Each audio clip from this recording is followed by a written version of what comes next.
ebyiri ekipe ya Rayon Sport yakira ikipe ya Africans yo mu gihugu cya Tanzania n'umukino witabiriwe n'abafana benshi ni wasoje ibiro bya Rayon Sport Day byaranzwe na byinshi bitandukanye birimo kwerekana abakinnyi ba Gikundiro izakoresha mu mwaka w'imikino mushya wa 2025-2026 ari naho Pavel Nzira yatunguranye akerekanwa nk'umunyezamu mu kipe ya Rayon Sport.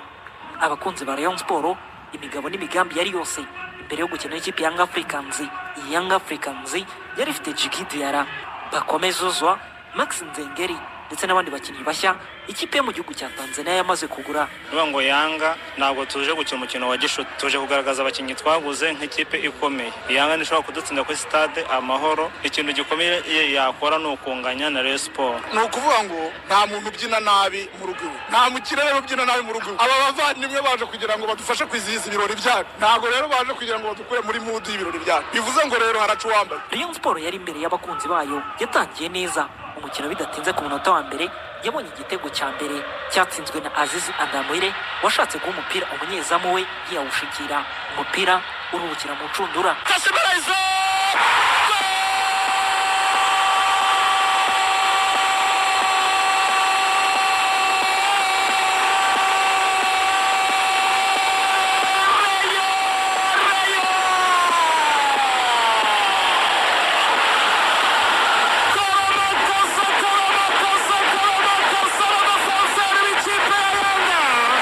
Gutsindwa igitego ikipe ya Africans yinjiye mu mukino itangira gusatira ishaka icyo kwishyura ariko uburyo bwayo bw'ububyaza umusaruro.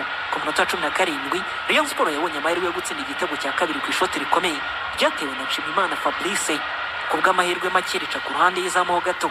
Young Africans nayo yahise isubiza ikipe ya Rayon Sport binyuze muri rutayizamu wayo Celestin Ekuwa wateye umupira uca ku ruhande nyuma y'aho bamyugara ba Rayon Sport bari bahagaze nabi. Ku munota 29 ekipe ya Africans yabonye igitego cya mbere cyo kwishyura ku mupira watakajwe na Big Bello maze Bakomezuzwa azamukana umupira awuhereza Andy Boyer nawe atera shoti umunyezamu Byose yagira byinshi akora umupira uruhukira mu nshundura. Ku munota 44 Young Africans yatsinze igitego cya kabiri ku mupira wazamukanwe na Bakomezuzwa asiga abakinnyi ba Rayon Sport atera shoti rikomeye mu rubuga rw'amahina.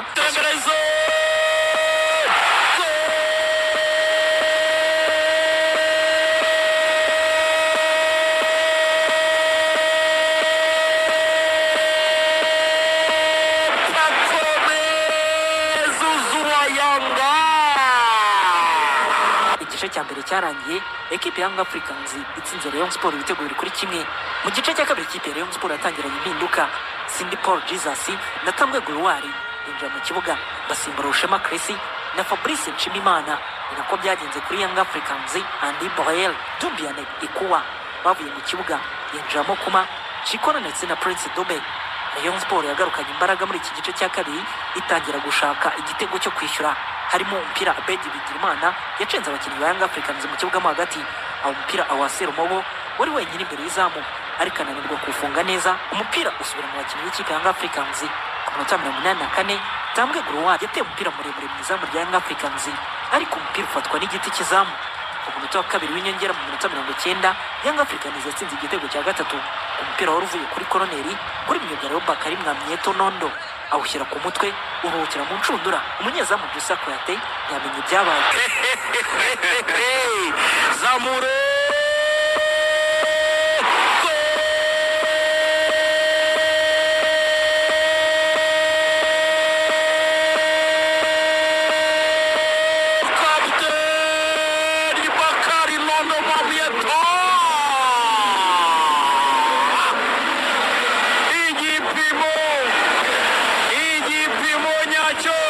umukino warangiye ikipe ya Rayon Sport itsinzwe na Young Africans ibitego 3 kuri kimwe.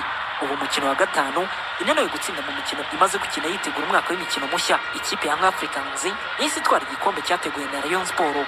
Abafana ba Rayon Sport ntabwo Young Africans iri ku rwego rwabo. Ibintu dukinya kuri Yanga tubishinya kuri Singida twayikubita. Urwego rwari hejuru turabyemera. So next time nka Singida yo iri munsi ya Yanga ugatungira ngo gabiza. So tuzakina kabisa. Pavel ebana kabisa urabona ko aje neza ebana. Nta kintu kuyatewa game yagendaga ikipe yaturushije ariko twayatatse mbaye ndi nkugira inama umutoza namubwira ngo nakomereza hari ikipe yaduhaye kuri singidi zabanzemo. Ni ku nshuro ya gatanu Rayon Sport yatsindiye ku mukino wayo wa Rayon Day guhera muri 2021 yatsinzwe na Kiyovu Sport, itsindwa na Vipers, itsindwa n'ikipe ya Kenya Police. Muri 2024 yari yatsinzwe n'ikipe ya Azam FC, ikaberuka gutsinda umukino kuri Rayon Day muri 2019 ubwo yatsindaga Gasogi United ibitego 3-1.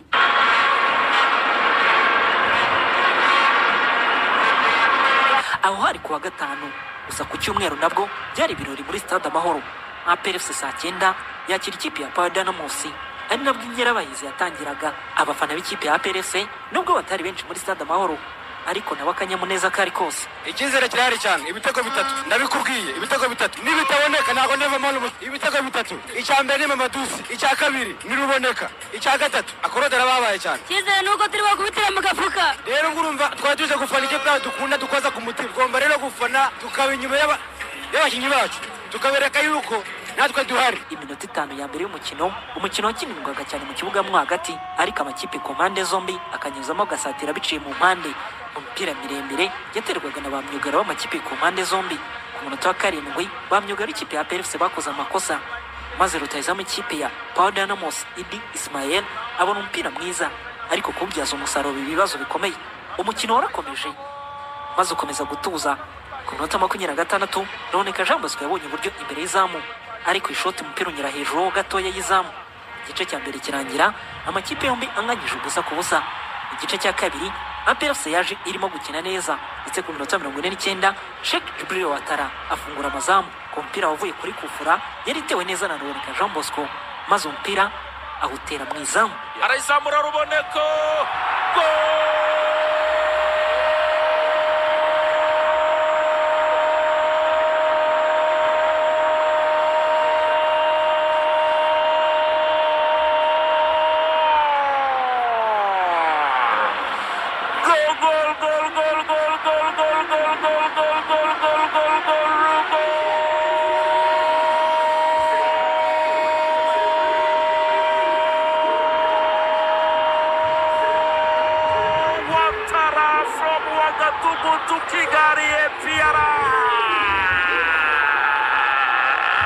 Nyuma y'iminota 3 gusa Sheikh Jibril Watara yatsinze igitego cya kabiri cya APRFC cyari kivuye ku makosa yakozwe n'abakinnyi b'ikipe ya Dynamos.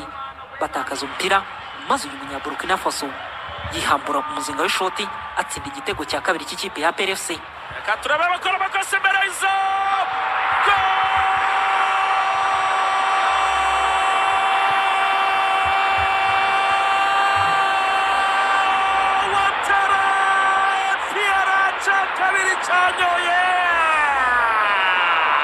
Umukino ukomeje kwiharirwa n'ikipe ya APRFC mu gice cyayo cy'ubusatirizi, maze iminota 90 y'umukino ndetse n'inyongera z'iminota 6 byarangiye ikipe ya APRFC itsinze ikipe ya Dynamos ibitego 2-0.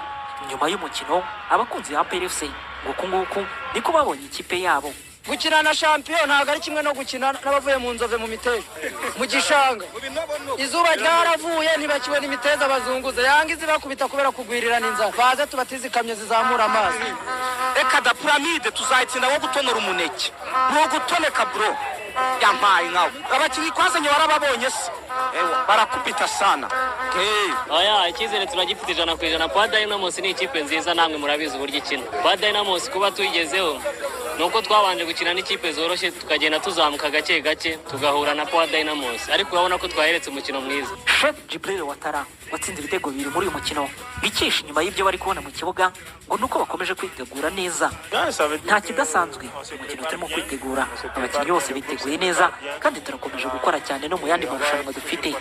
Kuba natsinze ku nshaka 2 ibitego 2 muri Stade Amahoro nuko ari imbaraga nyinshi nkoresha, binyongereye icyizere kuko buri rutayizamu yatsinze bimwongera icyizere n'ingufu, kandi birimo kunyereza ko ni gukomeza kujya imbere. Imikino yo mu cyumweru cy'inkera y'abahizi izakomeza kuwa 2 tariki 19 Kanama, ubwo ikipe ya Azam FC muri Tanzania izaba ikina n'ikipe ya Police Football Club saa 10 muri Kigali Pele Stadium. Naho ku isaha y'isa moya ikipe ya APRFC izakina n'ikipe ya AS Kigali.